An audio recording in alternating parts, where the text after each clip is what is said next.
মোহাম্মদ মুস্তাফা সাল্লে আলা তুমি বাদশার বাদশাহ কামলিওয়ালা।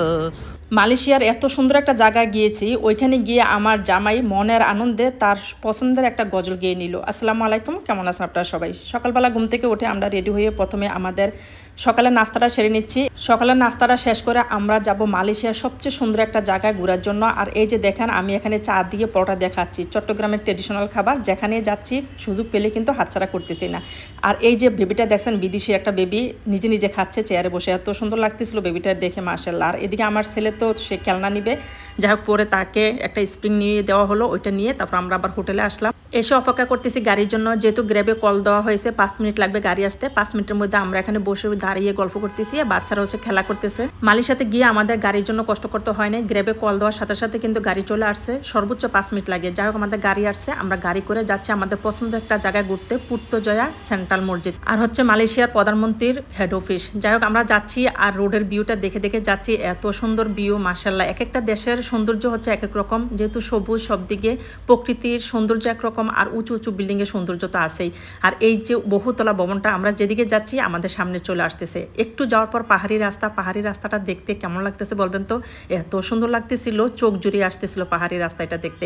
প্রকৃতির সৌন্দর্য দেখতে দেখতে আমাদের গন্তব্যস্থানে চলে আসছি। এসে এখানে টোল প্লাজা দিয়েছে, টোল প্লাজা দেওয়ার পরে তারপর আমরা সেন্ট্রাল মসজিদের পাশে চলে আসছি। আর যাওয়ার সময় দেখতেছি এখানে ভিউটা কি বলবো, অসাধারণ। যেমনি আকাশের সৌন্দর্য তেমনি রোডের আশেপাশের সৌন্দর্য। আর এই যে একটা ব্রিজ, ব্রিজের সৌন্দর্যটা আমাদের মন কেড়ে নিয়েছে, এত সুন্দর লাগতেছিল, চোখ জুড়ে আসতেছিল ব্রিজটা দেখে। মালয়েশিয়ার এক একটা জায়গার সৌন্দর্য এক এক রকম, কোনোটার থেকে কোনোটা কিন্তু কম নয়। যেহেতু প্রধানমন্ত্রীর অফিস আর সেন্ট্রাল মসজিদ, সেজন্য এর সৌন্দর্যটা কিন্তু অনেক বেশি। এই যে গোলাপি কালার মসজিদটা দেখা যাচ্ছে, এটা হচ্ছে সেন্ট্রাল মসজিদ। আর এই যে সামনের বিল্ডিংটা দেখা যাচ্ছে, এটা হচ্ছে মালয়েশিয়া প্রধানমন্ত্রীর অফিস। যাই হোক আমরা গন্তব্যস্থানে চলে আসছি, এখন গাড়ি থেকে নেমে যাব। মসজিদের সামনে এবং প্রধানমন্ত্রীর অফিসের সামনে একটা গোলাকার মাঠের মতো আছে, চতুর্পাশে শুধু ফ্লাওয়ার টপ লাগানো, আর মাঝখানে হচ্ছে ঝর্ণা, দেখতে অসাধারণ লাগতেছিল। আমরা গাড়ি থেকে নামলাম, নেমে আস্তে আস্তে মসজিদের দিকে যাচ্ছি। প্রথম মসজিদ দেখবো, তারপর হচ্ছে মালয়েশিয়া প্রধানমন্ত্রীর অফিস দেখবো। আমরা এসে কিছুক্ষণ ওয়েট করতেছি সিস্টেম জানার জন্য, আসলে ঢুকার সিস্টেমটা কি। যেহেতু আমরা এর আগে গিয়েছিলাম, এরকম সিস্টেম ছিল না। প্রথমে ঢুকতে কিন্তু মেইন ডোর দিয়ে ঢুকা যায়, বা সাইডে ব্যবস্থা আছে ঢুকার জন্য, সাইড দিয়ে ঢুকা যায়।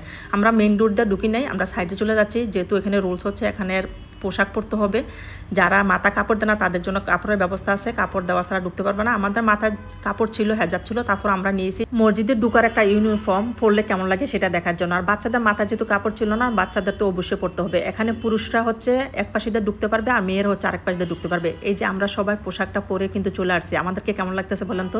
স্কুলের স্টুডেন্টের মতো লাগতেছে না কলেজের স্টুডেন্টের মতো লাগতেছে?